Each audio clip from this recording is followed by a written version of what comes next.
Good morning பிள்ளைகள். Okay, கதைக்கிற விலங்கு தானே.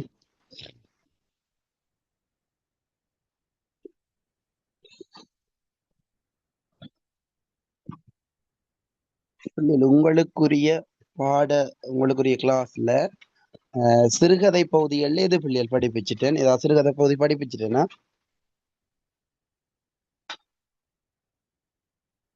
உங்களுக்குரிய கிளாஸ்ல என்ன சிறுகதை பகுதி படிப்பிச்சனா?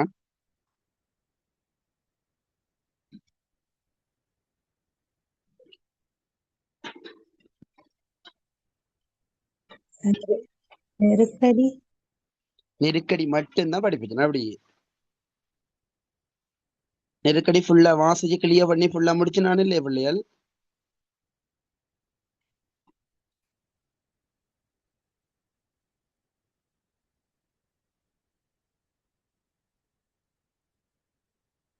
அனீசா, இல்ல சார், லாஸ்ட்ல கொஞ்சம் இருக்கு. உங்களோட சிறுகதையில ஒரு நெருக்கடி வாசிச்சுட்டு மிச்சம் படிப்பிச்சு முடிக்கல, அப்படியா?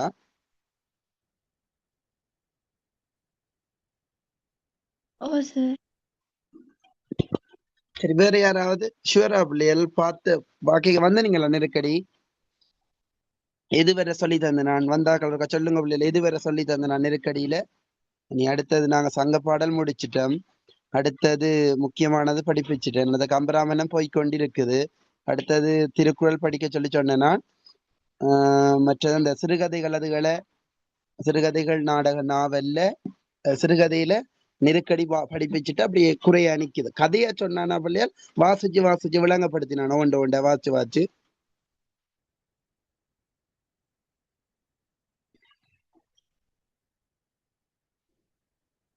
வாசிச்சு விளங்கப்படுத்தினீங்க சார். வாசிச்சு வாசிச்சு விளங்கப்படுத்தி கொண்டு போயிட்டு கொஞ்சம் சொல்லி முடிக்கல, அப்படியா? ஏதேன்னு சொல்றீங்களா பிள்ளைகள்? இதுவரை படிப்பிச்சு நான் குறிச்ச பிள்ளைகள் சொல்றீங்களா? இதுவரை படிப்பிச்சு நான் இது குறிச்சிருப்பீங்க தானே? எதுவரை படிப்பிச்சு நான் பார்த்து சொல்லுங்க பிள்ளைகள். 277வது பேஜ்ல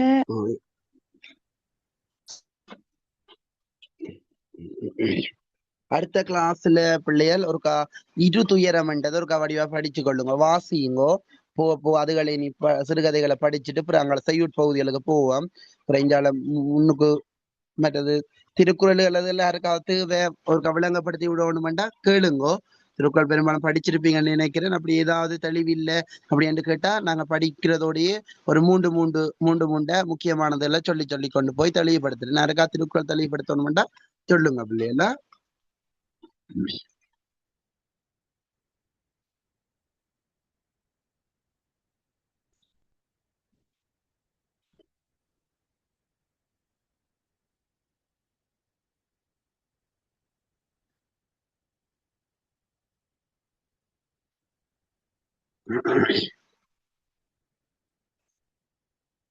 இந்த கதையில வர கதாபாத்திரங்கள் யார் யார் பிள்ளைய? நெருக்கடி என்ற கதையில வர கதாபாத்திரங்கள் யார? நெருக்கடி என்ற கதையில வர கதாபாத்திரம் யார?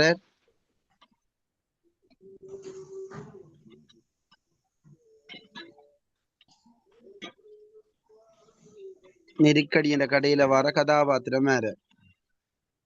சரவணமுத்து இன்ஸ்பெக்டர். சரவணமுத்து இன்ஸ்பெக்டர். வேற? பங்களாக்காரர். பங்களாக்காரர். இந்த நெருக்கடிக்குரிய பாத்திரங்கள் யார் யார் பிள்ளைய? நெருக்கடியை சந்திக்கிற பாத்திரங்கள், நல்ல நெருக்கடிக்குள்ளாகிற பாத்திரங்கள்.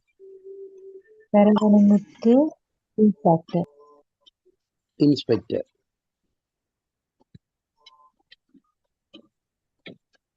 இப்ப இந்த கதை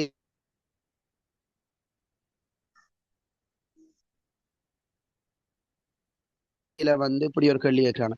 அது ரேஞ்சர் பையன் சொல்லுங்க அப்ப ஒருத்தர். இன்ஸ்பெக்டர் என்ற பாத்திர படைப்பண்டு கேட்டா என்னென்ன விடயத்தை வச்சுக்கொண்டு எழுதும்?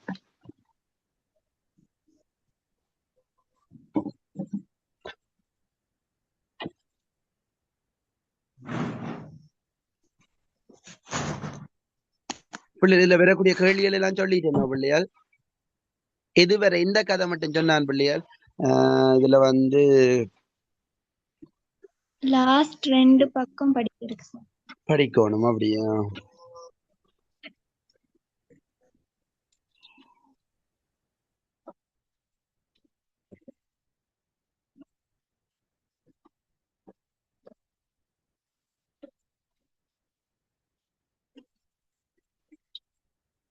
அதாவது அந்த பயிர் செய்யறத பற்றி அவர் சொல்றாரு, விஞ்ஞான முறையில பயிர் செய்யறது அதெல்லாம் ஓகேயா பிள்ளைகள்? அதாவது அந்த கத்தரி பாத்திய காட்டி ஆஹ் ஆஹ் முன்னாடிதான் போல. அந்த அவர் அதுக்கு முன்னாடி கேட்கிறார் என்ன, அப்ப இனி அதாவது என்ன மூஞ்ச இன்றைக்கு நல்லது போல இல்லையே, பூச்சி பிடித்த பீர்க்கனில போல இருக்குது அப்படி கேட்கிறார். அதெல்லாம் சொல்லிட்டு என்ன, அப்ப அவர் கேட்கிறாரு, என்ன என்ன அசட்டுத்தனம் ஐயா இந்த மாதிரி என்ற எனக்கு முதலே சொல்லி இருக்கலாமே, இது என்னப்பா இப்படி விட்டுட்டு இருக்கிறீரன்ற மாதிரி சொல்ல, ஒரு நாள் கஷ்டம்ண்டா சொல்லலாம், இதெல்லாம் சொல்லிட்டேன், ஒரு நாள் கஷ்டம்ண்டா சொல்லிக் கொள்ளலாம், ஓயாத கஷ்டத்தை பிறரிடம் சொல்லி என்ன செய்யறது, என்ன ரொம்ப புத்திசாலித்தனமா கதைக்கிற மாதிரி நினைப்போம், இதெல்லாம் சொல்லிட்டு இருந்தா என்ன. ஓ சார், அந்த விஞ்ஞான முறையில பயிர் செய்யப்பட்ட பாத்தி அதுக்கு கீழே உள்ள வரி.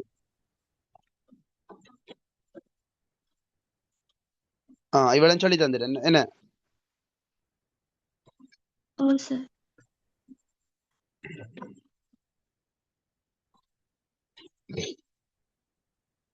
இந்த விஞ்ஞான முறை கதை வந்துட்டு என்ன, அது என்னப்பா, கத்திரிக்காய் காய்ச்சல், அப்ப அது என்ன இது என்ன, இவர் என்ன கத்தரி பாத்தி ரெண்டையும் பாக்குறார், அங்க ஒரு இடத்த பெரிய பெரிய கத்தரி பாத்திகள், கத்தரிக்காய்கள் அந்த பாத்தியில காய்ச்சி இருக்குது, ஒரு இடத்தை பார்த்தா ஒரு சின்ன சின்ன கத்தரிக்காய்கள். அவர் கேட்கிறார், இது என்ன அது என்ன என்று சரவணமுத்து பிரமித்தார். இது சாதாரண முறையில பயிர் செய்யப்பட்ட கத்தரிக்காய், அது மின்சார ஜலம் பாய்ச்சி பயிர் செய்யப்பட்டது என்று யார் விளக்கம் கொடுக்கிறது? மங்களக்காரர். அப்ப விஞ்ஞான ரீதியில செய்தா பயிர் அவ்வளவு வருஷத்துக்கு பயிரை போல, அதாவது நீண்ட கால பயிரை போல தோற்றமளிக்கும் என்று சொல்லுறீங்களோ என்று கேட்கிறேன்.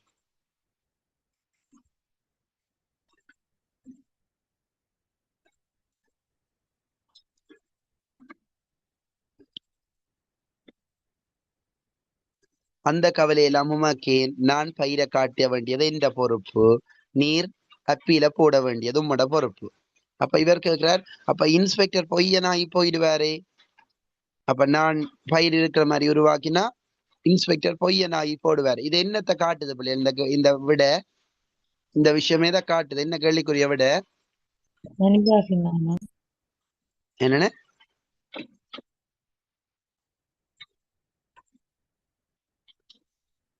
சரவணமுத்து சொல்லுறாரு என்ன. என்ன அப்ப நீங்கள் இப்படி இல்லாத இடத்த நிலத்துல பயிர் இருக்கிற மாதிரி எழுத சொல்றீங்க, அப்படி எழுதுனா இன்ஸ்பெக்டர் பொய்யா போயிடுவார் இல்லு என்று கேட்கறது என்னத்தை காட்டுது, அவருடைய நேர்மைத்தன்மையை காட்டுது. யாருடைய நேர்மைத்தன்மை? சரவணமுத்துன நேர்மைத்தன்மை, ஒரு நேர்மையான, தான் இக்கட்டில ஒரு இக்கட்டான நிலையிலிருந்து தப்பிச்சா போதும் என்று நினைக்கல, அந்த இக்கட்டான நிலையில இருந்து தப்பிச்சா போதும் என்று நினைக்கல, என்ன நினைக்கிற, அந்த நேரத்திலையும் மற்றவர்களும் நல் நிலையில இருக்கணும், அவர்கள் அவர்களுக்கு பிரச்சனை வரக்கூடாதுன்றதுல இவர் ஒரு சரியான ஒரு தெளிவானவரா இருக்க. வேண்டாமே, நான் ஒரு சான் கயிறு தருகிறேன், மயானத்துக்கு போங்கோ, அங்க ஹரிச்சந்திரன் இருப்பார், சாட்சியை வைத்து கொண்டு சுருக்கு மாட்டி கொள்ளுங்கள், சுருக்கு மாட்டி கொள்ளுங்கள் என்று சொல்லுற. அவநம்பிக்கையுடன் சிரிச்சு கொண்டே சரவணமுத்து குறிப்பின்றி எதிரே பார்த்தார். அப்ப நான் சொன்னான், அந்த இயற்கை ஊடாக கதை சொல்லும் பாங்கு இங்க அதிகமா இருக்குன்னு சொன்னான். அப்ப முன்னுக்கு பேருக்கு நெருக்கடியில முன்னேற முடியாது, அழுத்தங்களை சந்திக்க அதுக்கு ஒரு சான்று சொல்லப்பட்டது. இது சான்று சொல்லுங்க அப்ப, அழுத்தங்கள் முன்னேற்றம் இல்லாம ஒரு அழுத்தங்களுக்குள்ள மூழ்கி போயிருக்கேன், இது சான்று சொல்லுங்க யாராவது.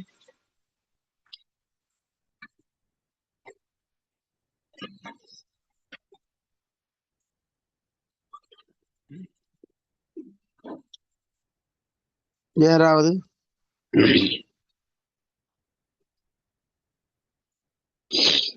என்ன ஒருத்தருக்குமே தெரியாதா, அதாவது முன்னேற முடியாது அந்த அழுத்தத்துக்குள்ள, அதாவது முன்னேற முடியாத அந்த வறுமையின் அழுத்தத்துக்குள்ள பீடிக்கப்பட்டிருக்கிற நிலையை காட்டேக்க, அவரால் முன்னேற முடியாது என்ற ஒரு விஷயத்தை காட்டேக்க, ஒரு அழுத்தத்தை காட்டேக்க, அதை ஒரு இயற்கை ஊடாக சொல்லப்பட்டது. யாராவது. மலைப்பாம்பு சுற்றிக் கொள்வது போல் சீந்தில் கொடி ஒன்றும் அதை சுற்றி, அதான் சார். ஓ அதான் சொல்லித்தானே இவ்வளவு ஏதாவது நண்பர், என்ன கிளியரா இருக்கணும் இதெல்லாம். நெருக்கடி போன முறை தியாகம் வந்தது, இந்த முறை தான் ஒரு சிறுகதை வாழக்கூடிய சந்தர்ப்பம் இருக்கு, சரிதானே, வந்தால் செய்யறதுக்கு ஏற்ற மாதிரி ரெடி ஆகணும், பெறையிலேண்டா நம்ம அடுத்த கல்வி என்ன செய்யறன்றதுக்கு ஏற்ற மாதிரி அதுக்கு நான் சொல்லி தருவேன், ஆனா வந்தா செய்யக்கூடிய மாதிரி இருக்கணும். சரிதானே? இப்ப ஒரு சிறு குறிப்பு கூட இந்த முறை சிறுகதையை கேட்கலாம். சரிதானே? அப்ப நாங்க அதுக்கு ஏற்ற மாதிரி எல்லாத்துக்கும் ரெடி ஆகி கொள்ளுவோம். சரி, போன முறை எனக்கு வயது 13 சிறு குறிப்பு.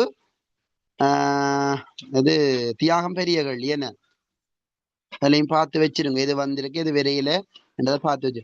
அப்ப என்ன நடக்குதுன்னா, இவர் அழுத்தம், அதாவது முன்னேறி போக முடியாது என்ற அழுத்தமான நிலையை காட்டுறதுக்கு ஒரு கொடி உண்டு, அதாவது பயிர் செய்யப்பட்ட கொடி உண்ட இது இந்த சீந்தில் கொடி போட்டு அழுத்துவதை போல தானும் முன்னேற வேண்டும் என்று நினைக்கின்ற போது இந்த கஷ்டங்களும் என்னை அழுத்தாமல் இருக்காது போல என்று அவர் அதுல சொல்லுறார்.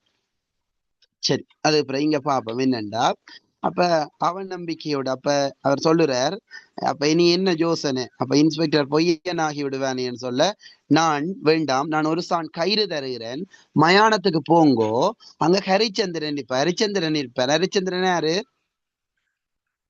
ஹரிச்சந்திரன் யார் பிள்ளையால்?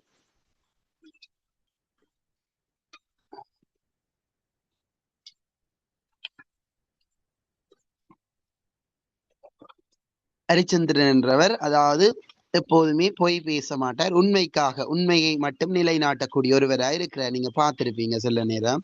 அப்ப அவரை சாட்சியா வச்சு கொள்ளுங்க. நீங்க இந்த உண்மை பேசுறது அப்படின்னு தானே சொல்லி கொண்டிருக்கிறீங்க. அங்க போங்க, ஹரிச்சந்திரன் இருப்பார், அவரை சாட்சியாக வைத்து சுருக்கு மாட்டி கொள்ளுங்கள். அதாவது சுருக்கு மாட்டி சாகுங்க போய். இப்படி கதைச்சு கொண்டு எல்லாத்தையும் நேர்மை நீதி என்று கதைச்சு கொண்டு இருக்கிறீங்க. அங்க போய் அங்க ஹரிச்சந்திரன் ஒருவர் அங்க செத்தவர் இருப்பார், அவரை சாட்சியா வச்சுக்கொண்டு அங்க போய் நீங்க சாகுங்க இந்த மாதிரி சொல்லுற. அவநம்பிக்கையோட அவர் சொன்ன அந்த நக்கலை சொல்றது அவநம்பிக்கையோட சொன்ன விஷயத்த நம்பிக்கை இல்லாத மாதிரி சிரித்து கொண்டே சரவணமுத்து பாக்குற, அவர் சொல்றத கேட்டுக்கொண்டு பாக்குற. குறிப்பின்றி திடீரென்று பார்த்தார் ஒரு அவரை கொடி ஒன்று. பாருங்க, இதான் பிள்ளைல அந்த இயற்கை ஊடா கதை சொல்லும்பாங்க. அப்ப அவரை முன்னேற்றலாம் என்றத பாருங்க எப்படி அந்த இயற்கை ஊடா சொல்றாருண்டா. தொடர்ந்து பார்த்த அவரை கொடி ஒன்று கொழுகொம்பின் தயவுடன் மேலே படர்ந்து கொண்டிருந்தது தெரிந்தது. செயற்கையின் உதவியை கொண்டு இயற்கை கூட ஊன்றிக் கொள்ளலாம் என்பது போல இருந்தது. அதாவது என்ன விஷயம் சொல்லப்படுது, அவரை கொடி ஒன்று கொழுகொம்பின் தயவோட மேல படர்ந்து கொண்டிருக்கிறது தெரியுது. சரிதானே? அப்ப செயற்கையின் உதவியை கொண்டு இயற்கை கூட முன்னேறி கொள்ளலாம். சரிதானே? சொல்ற விளங்குது. அப்ப அவர் ஆர் ஐடியா, அந்த இவர் சரவணமுத்துவை முன்னேற்றுவதற்கான ஐடியாவை போடுறவர் பங்களாக்கார். எப்படி? அதாவது அந்த நவீன முறையில உமக்கு நான் பயிரிட்டு தருகிறேன். என்ன பயிர?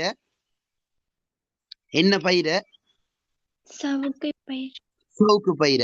அப்ப அந்த நேரத்தில் ஆசிரியர் ஒரு விஷயத்த சொல்ற, அவரை கொடி ஒன்று அந்த கொழுகொம்பின் கொழுகொம்புன்னா என்ன பிள்ளைகள்? ஒரு கொடி ஒன்று படறதுக்கு ஒரு கட்டாயம் ஒரு தடி தேவைதான் பிள்ளை, உங்களுக்கு தெரியும் தானே தடி. ஒரு பயிரண்டா இப்ப இப்படி இப்படி இப்படி இப்படி இப்படி வளைஞ்சு போயிடும். என்ன தடி இல்லையண்டா என்ன இப்படி அப்படியே கீழே விழுந்துடும். என்ன அப்ப ஒரு தடி இருந்தா என்ன செய்யும், அப்படியே சுற்றி சுற்றி சுற்றி அது அப்படியே மேல போகும். அதைத்தான் சொல்றார். அப்ப என்னவாம் இந்த இந்த அவரை கொடி ஒன்று கொழுகொம்பின் தயவோட முன்னோறி கொண்டிருக்கிறது. அப்ப ஒரு இயற்கை ஒரு செயற்கையை நம்பி முன்னுக்கு போக முடியும் என்றது. ஒரு தடி ஒன்று ஒரு சும்மா ஊன்றது, அத மாதிரி அதை ஊன்றி போகலாம் என்றதை அங்க எடுத்து காட்டுறாங்க. அப்ப அப்பீல நீங்க தயார் செய்யுங்க, நாளைக்கு என்னிடம் கொடுங்க, நான் அதை மேல அனுப்பி விடுகிறேன் என்றுட்டு பைத்தியக்கார மனுஷர் என்று அத்தாட்சிப்படுத்தினார் பங்களாக்காரர். பங்களாக்காரர் அத்தாட்சி என்ற உறுதிப்படுத்துற. சரவணத்தின் அப்பீல படித்த சென்னை மாகாண உயர் அதிகாரிக்கு ரௌத்திரம் என்றா கோபம் வந்துட்டு அவருக்கு. சரியான கோபம். என்ன கோபம்? மொட்டை மெனுவில மொட்டை மெனு வேண்டாம், மொட்டை கடதாசியில பேர்ல என்ன நடவடிக்கை எடுத்துக்கொண்டீங்க என்று குமாஸ்தாவை கடிந்து கொள்ற.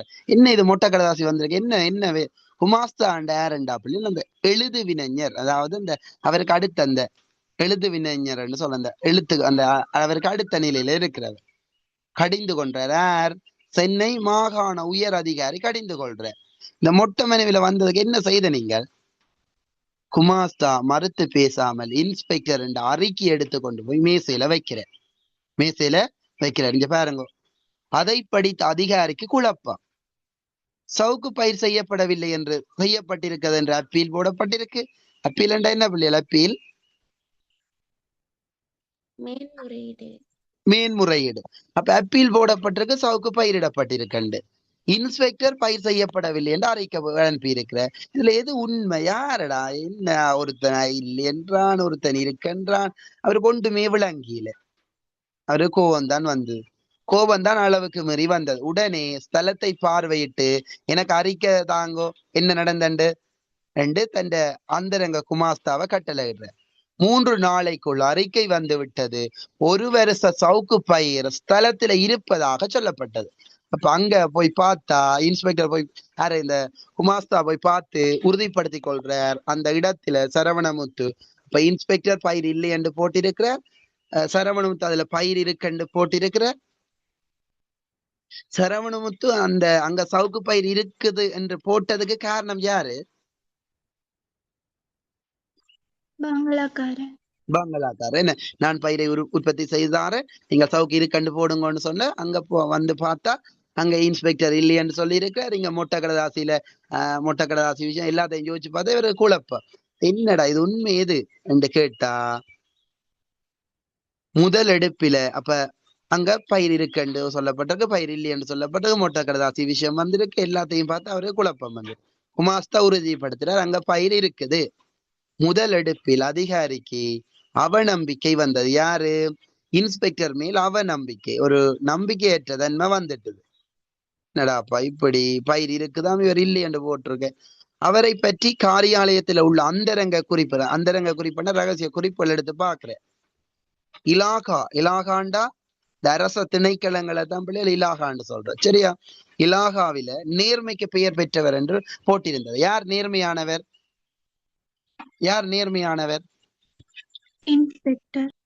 இன்ஸ்பெக்டர் நேர்மையானவர் என்ற ஒரு விஷயம் போட்டிருந்தது. சரிதானே? இன்ஸ்பெக்டர் நேர்மையானவர் என்று போட்டிருந்தார். அப்ப இவருக்கு முதலாவது அதிகாரிக்கு கோபம் வந்தது. பிறகு பார்த்தா அவர் நேர்மையானவர் என்று இருந்த உடனே அதிகாரிக்கு முன்பு வந்த ஆத்திரம் இப்ப வரையில. அப்பீல பைசல் அடுத்த கட்டத்தை நோக்கி நகர்த்துறதை பற்றி யோசிக்கிறார். அவருக்கு இருக்கிற அந்த துறையில இருக்கிற ஆர்வத்தை வச்சுக்கொண்டு அப்படியே மாத்துற. மாகாண அதிகாரிக்குள்ள அனுபோகம் என்றாப்புல நன்மை.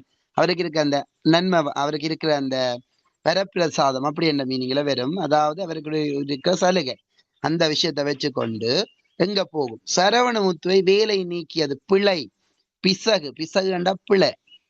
அவரை வேலையிலிருந்து நீக்கியது பிழை என்றும் அதை ரத்து செய்ய வேண்டும், அந்த விஷயத்தை ரத்து செய்ய வேண்டும். பொய் அறிக்கையை அனுப்பியதுக்காக இன்ஸ்பெக்டருக்கு நோட்டீஸ் உண்டு. அதாவது நீர் அந்த பிள்ளைய வந்து ஏன் அப்படி சொன்ன நீர் என்றதை பற்றி நிரூபிக்கணும் என்றது அவருக்கு எதிராக அந்த தீர்ப்பு மாறும். அப்ப இந்த சரவணமுத்து வேலையில இருந்து நீக்கியது பிள்ளை என்றும் இன்ஸ்பெக்டர் பிழையான விஷயத்தை செய்தனால அவருக்கு எதிராக கேஸ் மாத்துறார். சென்னை சொல்லுங்க. அப்பீலை ஃபைசல் செய்ய வேண்டும். அப்பீல வந்து அப்பீல மேன்முறையிட்டு நீ அதை முடிச்சு வைக்கணும் அல்லது நகர்த்தி வைக்கணும் அப்படி என்ற மாதிரி போகுது. அப்ப என்னன்றதை முடிச்சு வைக்கிறது அல்லது அதனுடைய முடிவு என்ன அப்படி என்ற மாதிரி அதை முடிச்சு வைக்கணும் அப்பீல செய்தானே. அப்ப இவர் யோசிக்கிறார். அப்ப என்ன செய்யறது ஃபண்டா அதை தெளிவுபடுத்தியாச்சானே.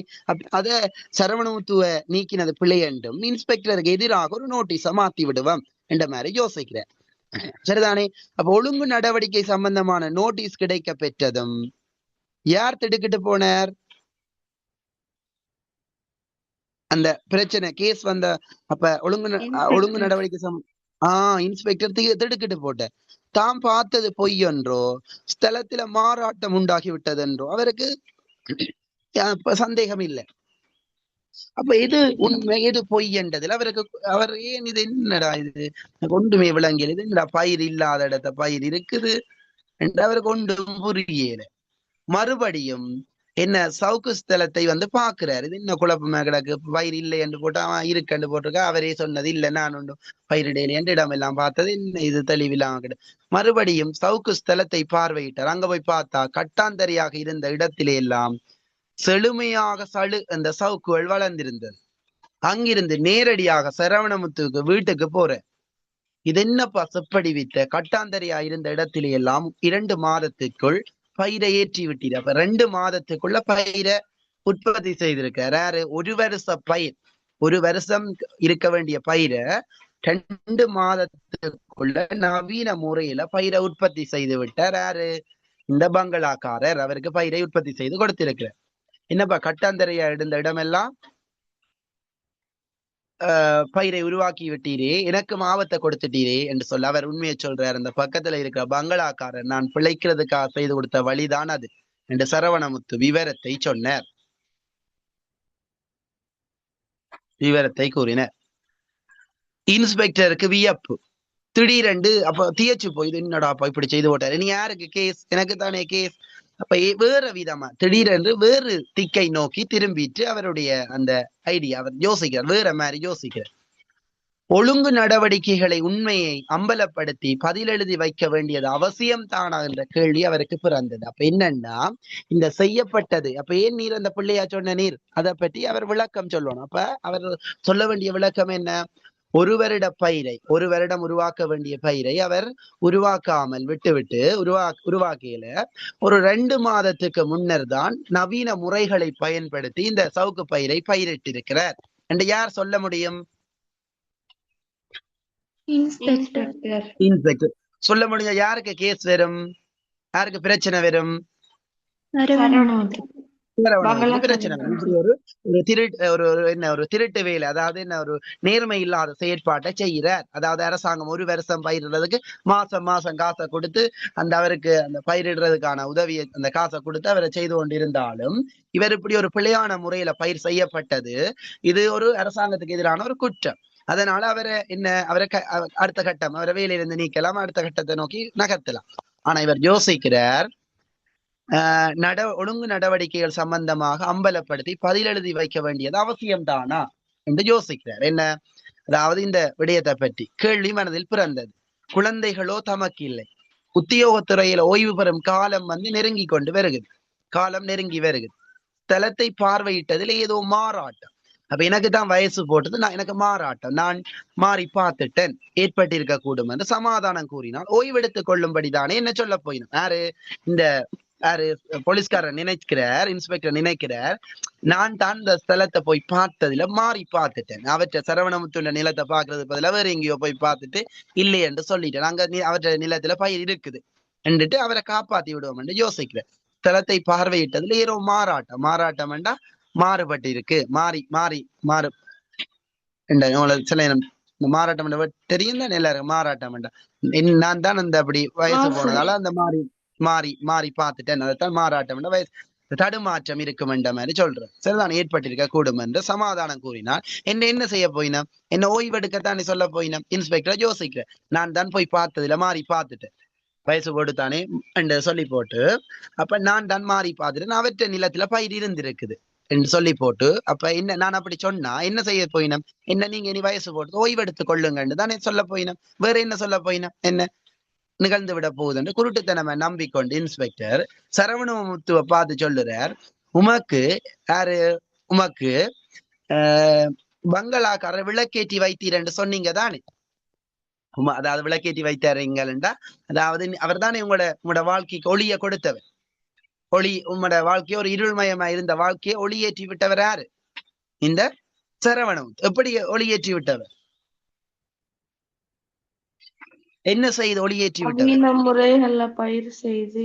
அதாவது நவீன முறையில பயிர் செய்து அவற்றை வாழ்க்கையை காப்பாற்றி விட்டார். அப்ப அந்த விளக்கு எரியணும்டா கட்டாயம் எண்ணெய் தேவைதான். அப்ப எண்ணெய் இல்லையண்டா அப்படியே விளக்கு நூந்து போயிடும். என்ன? அப்ப அதைத்தான் சொல்லுறார். இப்ப எண்ணெயாக, அதாவது சொல்றார், சரவணமுத்து பங்களாக்காரர் விளக்கேற்றி வச்சீர்ன்னு சொன்னீர் தானே, நான் அந்த விளக்குக்கு எண்ணெயா இருந்து விட்டு போறேன் என்று சொல்லி போட்டு தம்மோட வீட்டை நோக்கி போறார் இன்ஸ்பெக்டர். என்னத்துக்காக அந்த விளக்கு எரியணும்டா அந்த விளக்குக்குரிய எண்ணெயா இருக்கும், எண்ணெய் தேவை. ஏனண்டா இதை காப்பாத்தி விட்டவர் யாரு? இந்த பங்களாக்காரர்.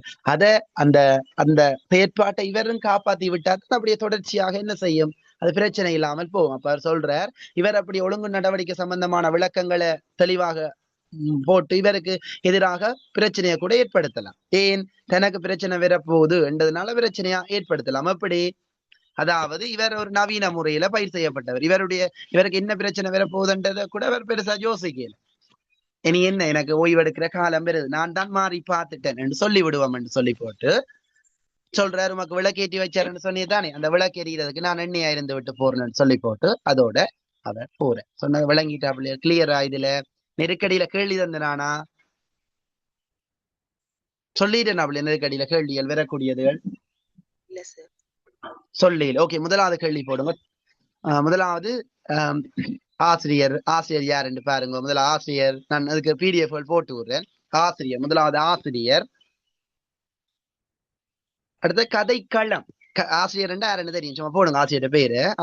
ஆசிரியர் கதைக்களம், கதை நடக்கிற இடம். எங்க கதை நடக்குது? இந்த கதை எங்கெங்க கதை நடக்குது?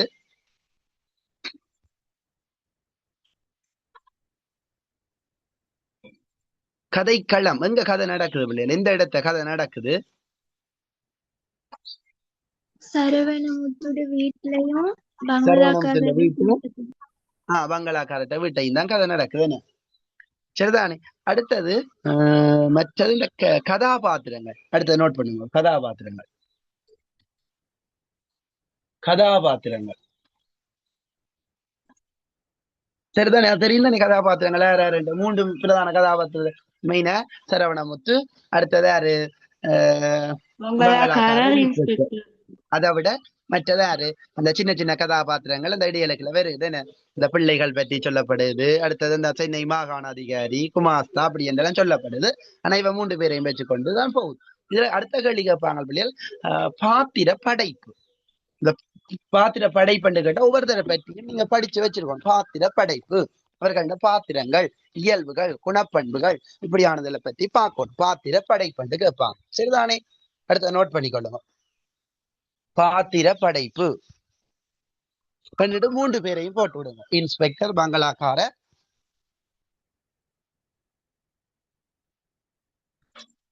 சரிதானே? என்ன பிள்ளை? ஓ, என்ன பிள்ளை? அதான் மூன்று பேரையும் போட்டு விடுங்க. மெயினானதா? ஓகே. அடுத்தது தலைப்பின் பொருத்தப்பாடு குறித்த ஆராய்க. தலைப்பின் பொருத்தப்பாடு குறித்த ஆராய்க. தலைப்பின் பொருத்தப்பாடு குறித்த ஆராய்க. இப்ப தலைப்பின் பொருத்தப்பாடுண்டா பிள்ளைகள், இது நெருக்கடி. நெருக்கடி என்ற என்ன மீனிங் பிள்ளை? நெருக்கடி என்றா நெருக்கடி என்ன விளங்கிக்கொடுங்க. நெருக்கடி உங்களுக்கு விளங்கின மாதிரி சொல்லுங்க. நெருக்கடி என்றா சரவணமுத்துல பொருளாதார நெருக்கடி தானே சார்? இல்ல இல்ல, நான் சும்மா இந்த தலைப்பின் பொருத்தப்பாடு, தலைப்பின் பொருத்தப்பாடு, தலைப்பின் பொருத்தப்பாடு, நெருக்கடி என்ற தலைப்பு எப்படி பொருத்தப்பாடு என்றதை கேட்கிறேன். சும்மா நெருக்கடி என்றா என்ன கேட்கிறேன். நெருக்கடி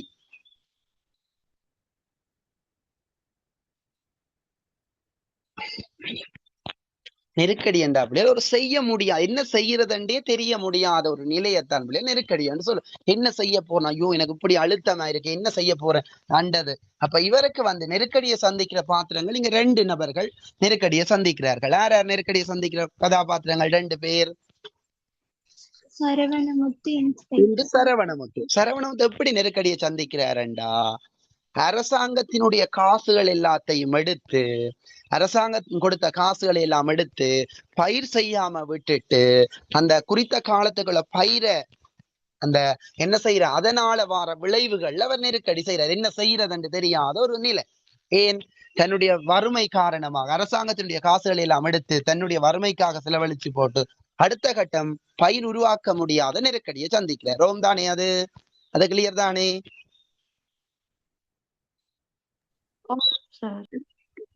இன்ஸ்பெக்டர் எப்படி நெருக்கடியை சந்திக்கிறார்?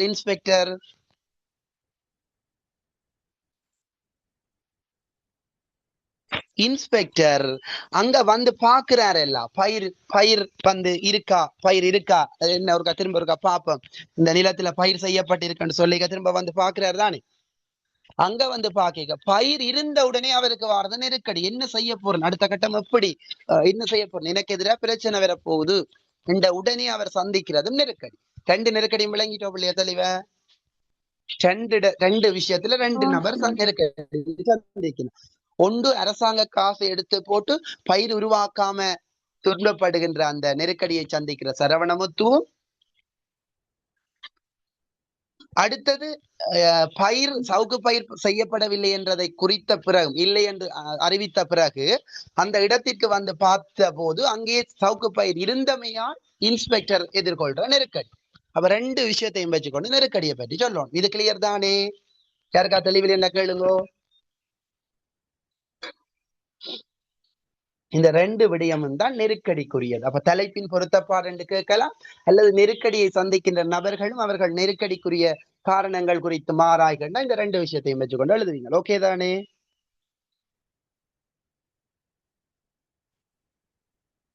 விளங்கிட்டு அப்படி எழுது. அடுத்தது இந்த இன்ஸ்பெக்டருடைய மனிதாபிமானம். அடுத்தது சரவணமுத்தின வறுமை ஒன்று போடுங்க. அடுத்தது சரவணமுத்தின வறுமை. சரவணமுத்தின் வறுமை. இப்ப இதுல இருக்கிற ஆக்கள்ல ஆரம்பத்துல நான் இந்த நெருக்கடி தொடக்கம் படிக்க விரையிலையா நீங்க ஒரு கருத்தை வாசிச்சு பாருங்க பிள்ளைகள். அப்படி எதுவும் தெளிவில்லையான்னு நான் அதை தெளிவுபடுத்துறேன். சரிதானே? அப்படி உங்களுக்கு அதை விளங்கியில முன் கதை விளங்கியில என்றா ஒருக்கா வாசிச்சு பாருங்க. அப்படி வாசிக்கவும் இல்லையண்டா கேளுங்க, இந்த PDF போட்டு விடுறேன், நான் இருக்காவது தேவையண்டா. சரிதானே? கேட்டுட்டு வாசிச்சு பாருங்க.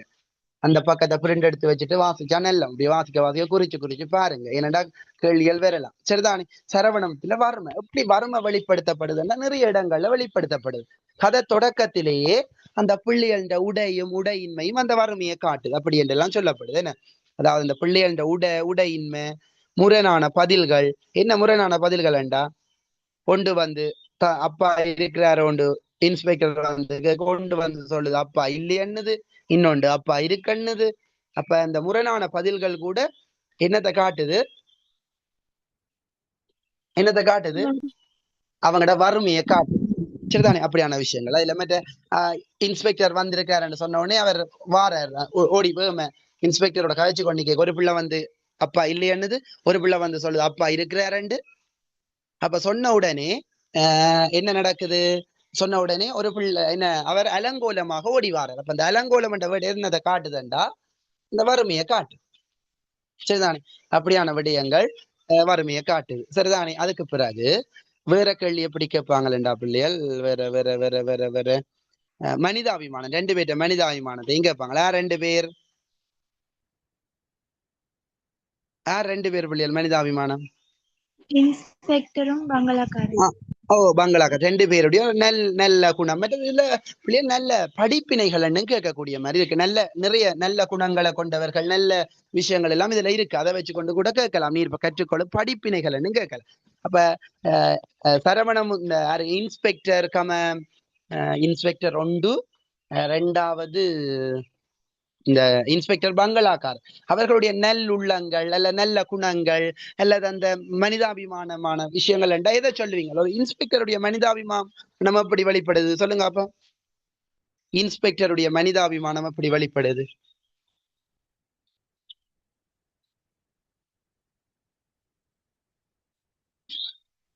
அவர் உண்மையா சொல்லி அனுப்பிட்டு இருந்தா சரவணமுத்துக்கு வேலையெல்லாம் போயிருக்கும்.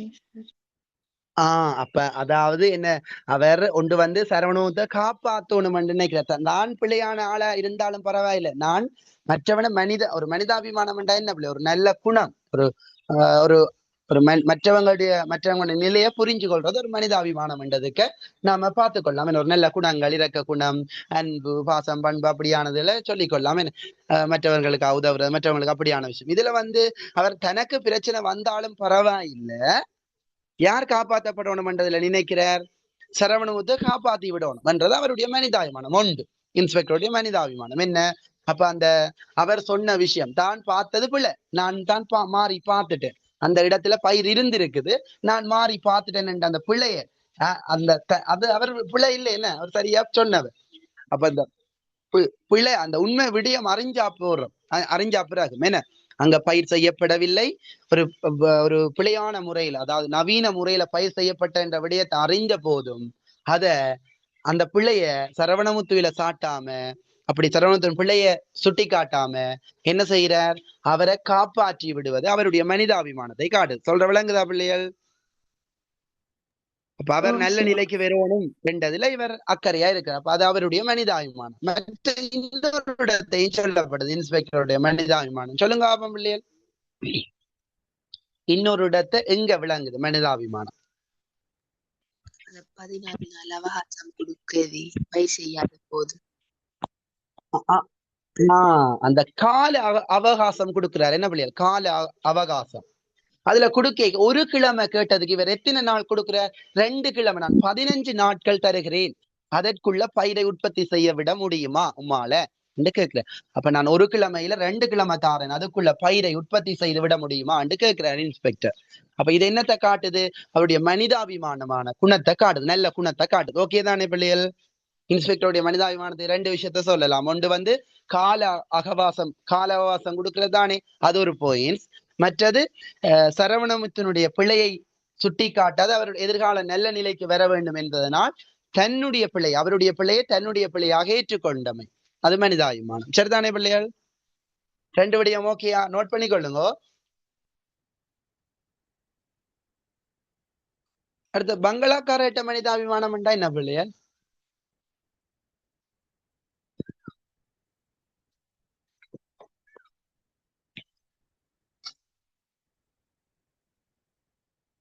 ஒரு இக்கட்டான சூழலிலும் அவருக்கு நம்பிக்கை கொடுத்து சொன்ன வாக்கை காப்பாத்தி வைக்கிறார். என்ன அந்த பயிரை உற்பத்தி செய்து தான் சொன்ன விடயத்தை செய்து வைக்கிறது அவருடைய இதை காட்டுது. ஓகே தானே பிள்ளைகள்? அவருடைய மனிதாபிமானம் நல்ல குணம். என்ன சரிதானே பிள்ளைகள்? இது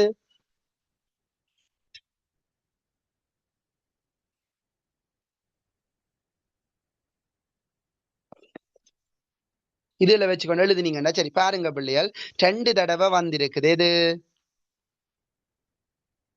2 தடவை வந்திருக்கு பாருங்க நெருக்கடியில. முதலாவது பாருங்க 21ஆம் ஆண்டு வந்திருக்கு பிள்ளைகள். எப்படி கேள்வி என்று பாருங்க. சரவணமுத்துன வறுமை நிலை. ஓகே, அது ஒரு கேள்வி சொன்னான். அடுத்தது அவரது குண இயல்பு, அந்த பாத்திர படைப்புக்கு பாப்பீங்க அவருடைய குண இயல்புகள். இன்ஸ்பெக்டருடைய மனிதா. ஓகே, அது அடுத்தது நீங்க இன்னும் ஒரு 2 கேள்வி அதில் ஆட் பண்ணி விடுங்க அப்படியே. மொழி நடை ஒன்று போடுங்க. மொழி நடை. இந்த மொழி எப்படி இருக்குது? ஈஸியா விளங்கக்கூடிய மொழியா, கடினமான மொழியா, வர்ணனை மொழியா? மொழி நடை.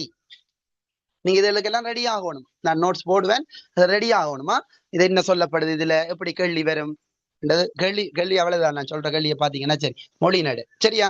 மொழி நடைக்க சொல்லுங்க அப்படி. இந்த மொழி நடை இப்ப வாசி உங்களுக்கு சொல்லி கொண்டு போனா இந்த மொழி நடை எப்படி இருக்கு? இறுக்கமான மொழி நடையா, விளங்கக்கூடிய எளிமையான மொழி நடையா, அல்லது ஆங்கில சொற்கள் பயன்படுத்தப்பட்டிருக்கா, வர்ணனைகள் இருக்கா, அணிப்பயன்பாடுகள் இருக்கா? அதுகள் தான் நாங்க மொழி நடைக்க சொல்லுவோம்.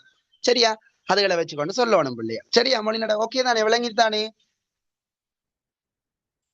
விளங்காடி கேளுங்க பிள்ளைகள். வேணும் நாங்கள் கேள்வி கொஞ்சம் விடயங்களை ஓடினாக்க கேள்வி பார்க்கலாம். கேள்வியாவது திரும்ப பேப்பர்களை செய்ய பண்ணி பார்க்கக்கூடிய மாதிரி. இல்லாட்டி நான் பேப்பர் கிளாஸ் மாதிரி கொண்டு போய் அதுக்குள்ள கேள்விகளை காட்டி எப்படி வந்திருக்கு, அதுக்கு எப்படி எழுதுற விடையன்னு சொல்லி கொண்டு போகலாம். சரி, முதல் பகுதி உங்களுக்கு தெரியாது, அப்போ ஒன்றும் செய்யலாம். முதல் படிப்பிச்சா தானே அடுத்த ஆட்டத்தை நோக்கி கொண்டு போகலாம். சரி, அடுத்த பாருங்க அப்படியே எடுத்துரைப்பு முறை. அதை நான் சொன்ன கேள்வியோட போட்டு விடுங்க. எடுத்துரைப்பு முறை அல்லது உத்தி முறை என்று போடுங்க. எடுத்துரைப்பு முறை அல்லது உத்தி முறை. எடுத்துரைப்பு முறை அல்லது உத்தி முறை. எடுத்துரைப்பு முறை அல்லது உத்தி முறை. அப்படி என்றா யாராச்சும் தெளிவுபடுத்துங்க. இது என்ன கேள்வி, இது என்னத்தை கேட்டிருக்கண்டு? எடுத்துரைப்பு முறை அல்லது உத்தி முறை.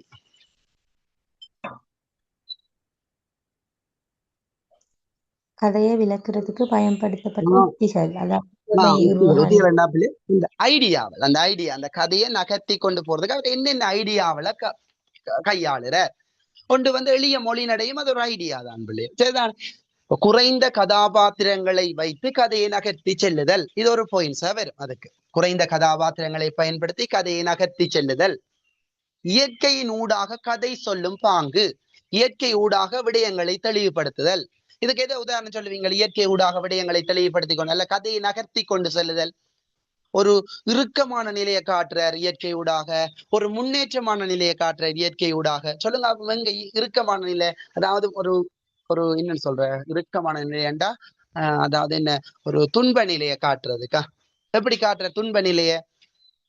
சரவணமுத்து அந்த வறுமையில துன்புற்றி இருக்கிறத, முன்னேற முடியாதுன்ற ஒரு அழுத்தத்துல இருக்கே, அதை எதனூடாக காட்டுற சொன்னானே அப்போது. எது? சீந்தில் கொடி. அந்த பயிர் செய்யப்பட்ட கொடி அந்த அழுத்துவதனூடாக அந்த அழுத்தம் நெருக்கத்தை காட்டுற இறுக்கத்தை. ஆனா முன்னேற்றத்தை எப்படி? எதனூடாக? அந்த கொழுங்கம்புல படர்ந்து போறது. அவரை கொடி ஒன்று கொழுகொம்பின் தயவோடு முன்னேறுவதை காட்டுற. இது முன்னேற்றத்தை காட்டுற. சொன்ன விளங்கிட்டானே பிள்ளைகள்? இப்படியான விடயங்களின் ஊடாக விடயங்கள் தெளிவுபடுத்தப்படுது. ஓகே தானே பிள்ளைகள்? அதை நீங்க பாத்தீங்களா? ஓகே, சரி. அடுத்தது அதுதான் அதுகள்ல விடயமா. மற்றது எடுத்துரைப்பு முறை. அப்புறம் இன்னொரு தடவை கேட்டிருக்காங்க பாருங்க பிள்ளைகள், எப்படி கேள்வியண்டா நெருக்கடியில பங்களாக்காரட்ட குணையல். ஓகே தானே பிள்ளைகள்? பங்களாக்காரட்ட குணையல்பு நகைச்சுவையாக பேசக்கூடிய நகைச்சுவை. இந்த 21ஆம் ஆண்டு 23 ஃபைனல்ல வந்துருக்கு. பங்களாக்காரர் எப்படிப்பட்ட நகைச்சுவையா உணரக்கூடிய. அப்ப நீர் என்ன செய்ய போறீங்கன்னு கேட்க எனக்கு ஒண்ணும் தெரியா கையம் என்ன கண்ணை மூடி காலை நீட்ட வேண்டியதானே என்று சரவணமுத்து சொல்றாரு. என்ன சாகிறத எனக்கு வழி இல்லை என்ன அத நக்கலா சொல்ற மற்ற இந்த இதுல மெயினா சொல்றாரு. எப்படி எதுலையண்டா அந்த நீர் போம் அங்க ஹரிச்சந்திரன் இருப்பார், அவரை சாட்சியா வச்சு கொண்டு சுருக்கு மாட்டி கொள்ளும், அதாவது சாகும் என்று நக்கலா சொல்ற. அப்படி அந்த வந்தவன் இன்றைக்கு என்ன பழமை மாதிரி இல்லையே, பூச்சி பிடித்த பீர்க்கணில மாதிரி இருக்குது என்று நக்கலா கேட்கிறார்.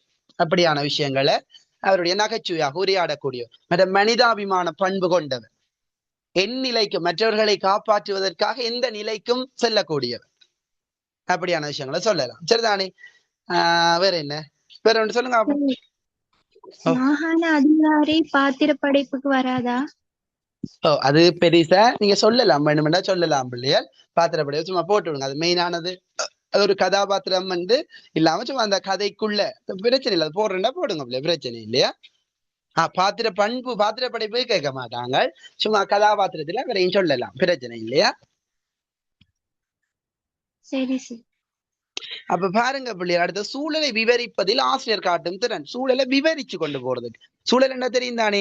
பாருங்க, தங்கத்தட்டு போல சூரியன் இப்போது வானத்திலே காட்சி தருகின்றான். இப்படி நாங்க சொல்லிக்க அதை விவரிக்கிற சூழலை பாருங்க, இவ்வளவு அழகா இருக்கு பாருங்க, அங்க சோலைகள் இதுகள் சூழ்ந்தவள் அழகா இருக்கு இந்த வீடு அப்படின்னு சொல்லிக்க என்ன செய்யும் பிள்ளைகள்? அது வர்ணனை என்ன. அப்ப இயற்கை சூழலை விவரிப்ப, சூழலை விவரிச்சு காட்டுற. எப்படி இருக்கு இந்த பங்களாவை விட இந்த தோட்டம் அழகாக இருக்கும் என்று சொன்னா பங்களாக்கு இழுக்கில்லை சொல்லி எதை விவரிச்சு காட்டுறாரு? அந்த இயற்கை சூழல், அந்த அவங்களோட அந்த தோட்டத்தை விவரிச்சு காட்டுறாரு. அப்படி சொல்லி கொண்டு போறதுதானே. அதுதான் பிள்ளையார் சூழலை விவரித்து காட்டும் ஆசிரியர் திறன். வேற என்ன எந்த இடத்துல சூழலை விவரிக்கிறார்? சொல்லுங்க. இழுக்கில்லைண்டா இழுக்கண்டா பிள்ளைகள் என்ன இழுக்கண்டா? இழுக்கில்லையண்டா அது அந்த இழுக்கண்டா ஒரு குற்றம் இல்லை.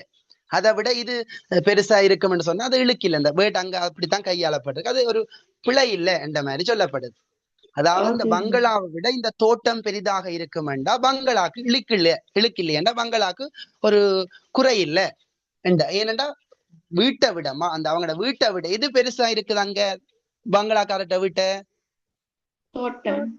தோட்டம் பெரிதாக இருக்குது. அந்த அவன் தோட்டத்தை வர்ணிக்கிறார். என்ன 365 நாளும் அங்க என்ன காய்கறிகள் கிடைக்கும். காய்கறிகள் கிடைக்காட்டி புஷ்பமாவது கிடைக்கும். புஷ்பம்னா என்ன? பூக்கள். ஓகே, அதாவது கிடைக்கும். சரி, அடுத்த கேள்வி கேட்கிறாங்க பிள்ளைகள். இந்த நெருக்கடி என்ற தலைப்பின் பொருத்தப்படும். முன்னுக்கே சொன்னா நெருக்கடி என்ற 2 நபர்கள் நெருக்கடியை சந்திக்கிறார்கள். ஓகே, அவள் விளங்கிட்டா? கிளியரா?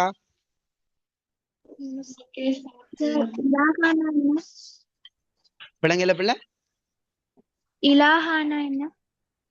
இலாகாண்டா திணைக்களம். நீங்கள் ஒரு தடவை திரும்ப வாசிங்க. சில பேர் கடைசி நேரங்கள்ல வந்த பிள்ளைகள் இருக்கிறீங்க, இப்ப போன மாத கடைசியில இந்த மாத தொடக்கங்கள்ல வந்த பிள்ளைகள், அப்படி உங்களுக்கு அந்த வேர்டுகள் விளங்கியல் அப்படி ஏதுமெண்டா கேளுங்க. சரியா? படிவர்க வாசிச்சு பாருங்க. அதாவது கதை சுருக்கம் என்ன? அதாவது சரவணமுத்து சரியான வறுமைக்குரிய ஒரு நபர், வறுமையால பாதிக்கப்பட்டவர்.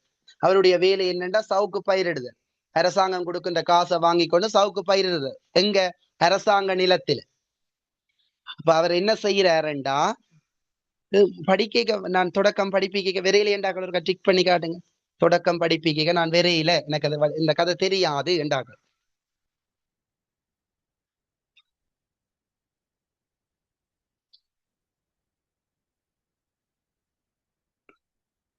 அப்ப எல்லாரும் ஓகே. சரி, அப்ப என்ன உங்களுக்கு தெரியும் என்ன இந்த கதையில என்னன்ற விஷயத்த பாத்தீங்கன்னா இவ்வளத்தையும் வச்சுக்கொண்டு பார்த்தா சரி. நெருக்கடி என்ற ஒரு கதை மட்டும்தான் உங்களுக்கு முழுமையா முடிச்சிருக்கேன். நெருக்கடி என்றா ஒரு அந்த செய்ய முடியாத நிலை, அதைத்தான் நெருக்கடின்னு சொல்றோம். நெருக்கடியை சந்திக்கிற பாத்திரங்களை பற்றி தெளிவாக காட்டி மனிதாபிமான உணர்வுகள் எல்லாமே இங்க அழகுற எடுத்து காட்டப்படுது. ஒரு கதையை வாசிச்சு கொள்ளுங்க, வாசிக்க கதை இல்லாட்டி கேளுங்க. சரிதானே பிள்ளைகள்? அடுத்த கிளாஸ்ல நீங்க என்ன இன்னொரு சிறுகதைக்கு போவோம். இந்த முறை முக்கியமா வரக்கூடிய சிறுகதை பிள்ளைகள் தேர் என்றது. இந்த முறை சிறுகதையில தேர் தான் வருதோ தெரியா ஃபைனல்ல. சரிதானே? தேரை வடிவா வாசிச்சு கொள்ளுங்க. யாழ்ப்பாணத்துல இருக்கிற ஒரு கதை, யாழ்ப்பாண கதையை வச்சுக்கொண்டு நல்லூர் கோயில் தெரியும் தானே பெரும்பாலும் எல்லாருக்குமே. யாழ்ப்பாணத்தின் பிரசித்தி பெற்ற நிலைக்கு நல்லூர் கோயில் ஒன்று எடுத்து காட்டப்படும். எல்லா பிரசித்தி பெற்ற இடங்கள்ல ஒன்று நல்லூர் கோயில் சொல்லப்படும், முருகன் கோயில். என்ன அப்ப நல்லூர் என்ற கோயில் சூழலை அண்டிய பிரதேசத்துல இருக்கிற ஆறுமுகத்தார் என்றவரை வச்சுக்கொண்டு கதை போகுது. ஆறுமுகத்தாருக்கு 3 ஆம்பளை பிள்ளைகள் 3 பொம்பளை பிள்ளைகள், அவங்கள வச்சுக்கொண்டுதான் இந்த கதை போகுது. ஒரு குடும்பம் ஒரு ஏதாவது ஒரு விசேட தினங்கள்ல எல்லாருமே ஒரு இடத்தை வெறுவினம். என்ன அதாவது கல்யாணம் கட்டி போனாலும் விசேஷ தினங்கள்ல எல்லாரும் ஒன்றா வெறுவினம். என்ன அந்த தாங்கள் பிறந்து வளர்ந்த வீட்டுக்கு வாரது இயல்பு. என்ன அதை வச்சுக்கொண்டுதான் அந்த கதை போகுது. ஒரு வருட பிறப்பு தமிழர்கள் அதாவது சைவக்காரற்ற 3 விசேஷம் இருக்கு. ஒன்று தைப்பொங்கல், தீபாவளி, வருடப்பிறப்பு. இப்ப வருடப்பிறப்புக்கு எல்லா பிள்ளைகளும் கல்யாணம் கட்டி போனதுகள் வாரது, எல்லாரும் சேர்ந்து இருக்கிறது, சந்தோஷம், அன்பு, எல்லா இடத்தையுமே முரண்பாடு வேறுபாடுகள் எல்லாம் இருக்குமே. அப்ப அதைத்தான் காட்டுது, அன்பை காட்டுது, முரண்பாடுகளை காட்டுது, எப்படி அவங்க இணைஞ்சு போறாங்கன்றதை காட்டுது.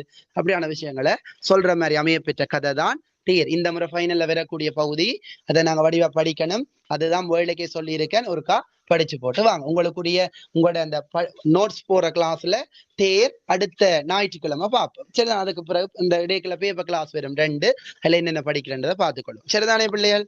ஓகே, ஏதாவது இன்றைக்கு சொன்னதுல தெளிவில்லையா கேளுங்க.